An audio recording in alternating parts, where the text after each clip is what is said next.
ক্ষমতায় গেলে ৩০ কোটি গাছ লাগাবে বাংলাদেশ জাতীয়তাবাদী দল বিএনপি। সঙ্গে থাকবে খাল খনন প্রজেক্ট।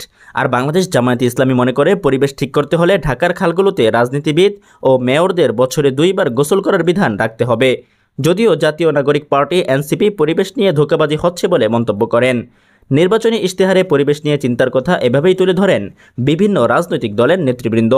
এরই মধ্যে নির্বাচনের ডামাডোল বাজতে শুরু করেছে রাজনীতির রাজপথে। জনগণকে দলে ভেড়াতে ইশতেহারে কী চমক থাকবে রাজনৈতিক দলগুলোর অভ্যন্তরে, তা নিয়ে চলছে চুলচেরা বিশ্লেষণ।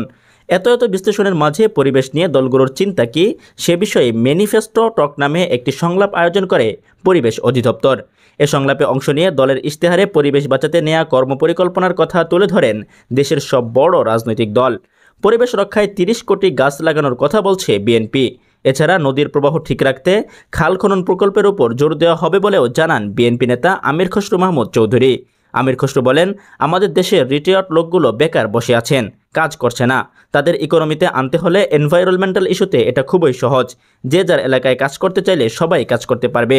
অন্যদিকে জামায়াত মনে করছেন পরিবেশ রক্ষায় রাজনীতিবিদদের ঢাকার 4টি খালে বছরে অন্তত 2 বার গোসল করানো উচিত।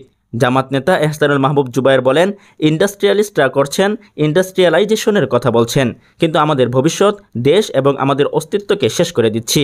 এটা এখনই হওয়া উচিত। ক্ষমতায় গেলে আমরা কি করব, দায়িত্ব পেলে আমি কি করব, সেটা আমাকে এখনই প্রমাণ করে দিতে হবে।